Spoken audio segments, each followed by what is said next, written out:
တဲ့ပွဲတက်အထည်လေးတွေကိုပြပေးသွားမယ်ဒီအထည်လေးတွေအားလုံးဆိုလို့ရှိရင်တဦးတည်းကိုရောင်းပေးမှာပေါ့နော်အဲ့ဒါကိုပထမဦးဆုံးဒီအထည်လေးနဲ့မိတ်ဆက်ပေးမယ်ဒါလေးကထိုင်းဇင်းမဲ့အစ်စ်ပေါ့နော်အဲ့ဒီပိတ်စလေးကိုမှသူ့ကို1ဆက်လေးချုပ်ပေးထားတယ်နေဗီပြလေးเนาะအသားရမ်းဆောင်တဲ့အထည်လေးပြီးတော့သူ့ရဲ့အင်ဂျီဒီဇိုင်းလေးကိုဆိုရင်ရှင်းပြပေးမယ်ပေါ့နော်ဒါလေးဆိုလို့ရှိရင်ကော့ဆက်လေးလုံးဝကြော့ရနေအောင်ချုပ်ထားတာပြီးတော့သူ့အင်ဂျီရဲ့ကော့ဆက်ပုံစံ frame ကိုမှသူ့ကိုလေဘင်းပေါက်ပြပြလေးဝစ်ချင်တဲ့ customer အမတွေအတွက်ဆိုရင်အရန်လိုက်ဖတ်မယ်ပေါ့နော်သူ customer အမမှာရှိရဆွဲကြိုးတွေရင်တိုးတွေနဲ့ပေါ့နော်အဲ့ဒီဟာလေးနဲ့တွဲဖက်ပြီးဝစ်တယ်ဆိုလို့ရှိရင်လည်းတအားလှမယ်ပုံစံဒီဇိုင်းမျိုးလေးချုပ်ပေးထားတယ်ဒါလေးတစ်ချက်ပြီးရင်နောက်တစ်ထည်ကကြတော့ဒါလေးကငုပါလေးနဲ့မြန်းစီလေးနဲ့ဖောက်ထားပါပေါ့နော်အဲ့ဒါမှဆိုလို့ရှိရင်ထပိန်လေးကတော့ဒီ color လေးကိုမှငုဝါရောင်လေးကိုထပိန်စားမှာပို့တယ်ဒီကော်လန်လေးမှာတော့လုံးဝကိုဒီအယောင်အရင်လေးတုံးပြီးတော့ချုပ်ပေးထားရပါတော့ဒါလေးလည်းပွဲတက်ထည်လေးပဲနှစ်ထပ်ချုပ်ပေးထားတယ်ချုပ်ယူပြောက်ထည်လေး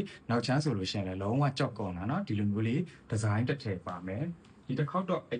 ရန်ကိုလှတဲ့အထည်ကြီးပဲထုတ်ပေးထားရပါတော့ပြီးရင်နောက်တစ်ထည်ကကြတော့ဒီဟာလေးနော်ကြက်သွေးရောင်လေးနဲ့သူ့ရဲ့ဒီခြီလေးကဖောက်ထားတဲ့ဟာလေးဆိုလို့ရှိရင်ဒီအင်ဂျီအရောင်ခံကာလာလေးနဲ့ဖောက်ပေးထားတယ်ဒီအင်ဂျီပုံစံဒီဇိုင်းလေးဆိုလို့ရှိရင်လည်းဒီဇိုင်းအသစ်ကလေးအဲ့ဒီဒီဇိုင်းလေးကိုမှအင်ဂျီက frame ကိုတဲ့ပုံမှာဆိုလို့ရှိရင်သူ့ကို twist လေးပြန်ယူပေးထားတာပေါ့နော်ဒါပိတ်စအသားနဲ့ပြန်ယူပေးထားတယ်ဒါလေးက customer မှာဝစ်လိုက်တဲ့အခါကျလို့ရှိရင်တအားကိုလှမှာဒီထည်လေးကနော်နောက်ချမ်းဆိုလို့ရှိရင်လည်းဒီလိုမျိုးလေးတွေနှစ်ထပ်ချုပ်ပေးထားတယ်ထပိန်လေးတွေကအစားလဲကာလာလေးတွေနဲ့ match ဖြစ်နေအောင်အကုန်တွဲပေးထားရပါတော့။ပြီးရင်နောက်အဆင့်ဒီဇိုင်းလေးကတော့ဒီဟာလေးဒီထည်လေးဆိုလို့ရှိရင်ကြည့်လိုက်လို့ရှိရင်ဒီဟာလေးကကြတော့2မျိုးပါမယ်ပေါ့နော်။ရတ2မျိုးပေါ့။ဒါလေးဆိုရင်ကာကြီးပုံစားဖြတ်ဆက်လေးအပေါ်မှာ handmade ပန်းလေးကိုပေါ့နော်ပြန်ပြီးတော့တင်ပြီးတော့အလှဆင်ပြီးချုပ်ပေးထားတယ်။နောက်ချမ်းဆိုလို့ရှိရင်ဒီလိုမျိုးလေးနော်။သူ့ရဲ့ထပိန်အစင်လေးကိုအရင်ပြပေးမယ်နော်။ထပိန်အစင်လေးဆိုလို့ရှိရင်သူကငွေချီလေးတွေနဲ့ဖောက်ပြီးတော့ပေါ့နော်။အလယ်မှာဆိုလို့ရှိရင်ဒီဒူးနာလေးမှာဆိုလို့ရှိရင်ဒီအင်ဂျီခံကာလာလေးနဲ့တွဲဆက်ပြီးတော့သူ့ကိုတွဲပေးထားရပေါ့နော်ဒီလိုမျိုးလေးတစ်ထည်အင်ဂျီလေးကကြတော့သူကဒီလိုပုံစံမျိုးလေးနဲ့ထပိန်လေးနဲ့တွဲပြီးဝစ်လဲရတယ်အဲ့လိုမဟုတ်ဘဲနဲ့ဒီအင်ဂျီရဲ့ရင်လုံးအောက်မှာဆိုလို့ရှိရင် corset frame ပုံစံပေါ့နော်အဲ့လိုပုံစံမျိုးနဲ့ခါကိုအနောက်မှာကြိုးချီပြီးဝစ်လို့ရတဲ့ဒီဇိုင်းဒါလေးကတော့ဝယ်သွားတဲ့ခါကြလို့ရှိရင် customer အမနားမလဲလို့ရှိရင်ဒါလေးကဝစ်ပြပေးမယ်ပေါ့နော်ဒါမျိုးလေးတစ်ထည်ပါမယ်ပြီးရင်နောက်တစ်ထည်မိတ်ဆက်ပေးဦးမယ်ပေါ့နော်နောက်တစ်ထည်ကတော့ချိုးချင်းရောင်ကာလာလေးဒီထည်လေးဆိုလို့ရှိရင်လည်းလုံးဝဒါလူငယ်ဆန်ဆန်ဒါ medium size လေးပေါ့နော်အဲ့ဒါလေးကိုမှထပိန်ကာလာလေးကကြတော့ဒီလိုမျိုးလေးပေါ့3 color set လေးကိုမှချိုးချင်းရောင်ကာလာလေးကတော့ပုံများတယ်အဲ့တော့ကိုချိုးချင်းရောင်လေးနဲ့ချုပ်ပေးထားတယ်ဒီထည်လေးဆိုလို့ရှိရင်လည်းဒါကချိန်မှာချိန်တာတော့တိတ်ပြီးတော့ပေါ့နော်လှတဲ့ပုံစံမျိုးမမြင်ရတာဒါလည်းဝစ်လိုက်တဲ့ခါကျလို့ရှိရင်ဒီကပခုံးရှော့ပုံစံမျိုးလေးနဲ့ဒီပခုံးအတင်သားလေးမှာဆိုလို့ရှိရင်ကပ်ပန်းစာလေးတွေနဲ့ပေါ့နော်အကုန်သူ့ကိုချုပ်ပေးထားရပေါ့နော်ဒီလိုမျိုးလေးလေဘင်းသားမှာဆိုလို့ရှိရင်လည်း twist ပုံစံဒီဇိုင်းမျိုးလေးပေါ့နော်ဒီဟာလေးလည်းဝစ်ပြပေးမှာပေါ့ဒါလေးကအယုံမှာဝစ်ပြထားတဲ့ဥစ္စာလေးကို comment box မှာတင်ပေးထားမယ်နော်ဒါမျိုးလေးတစ်ထည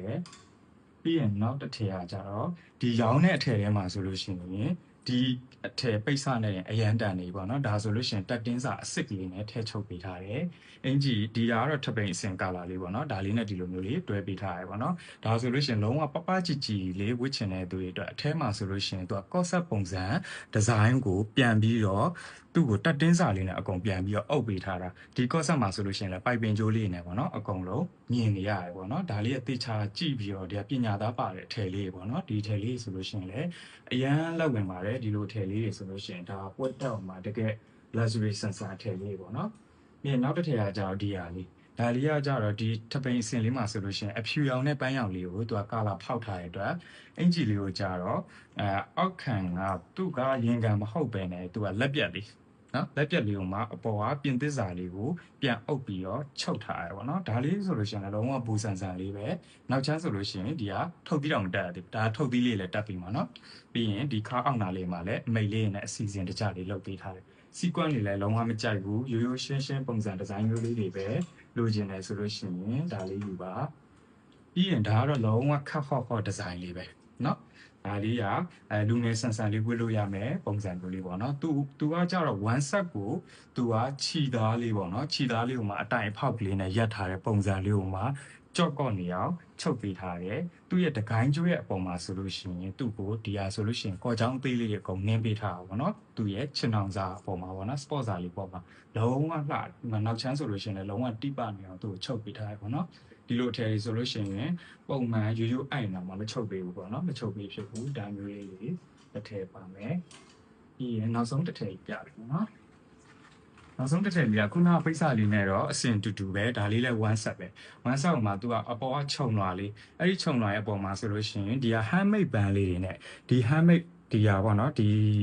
sport စာလေးကိုအထက်လေးအကုန်လုံး handmade ပုံစံပန်းပုံစံလေးညှက်ပြီးတော့သူ့ကိုဖန်တီးပေးထားတယ်အလယ်မှာဆိုလို့ရှိရင်လည်း crystal လေးတုပ်ထားတယ်ဒါလေးဆိုလို့ရှိရင်ခြုံလွာလေးနော်ခြုံလွာလေးဒီခြုံလွာလေးကို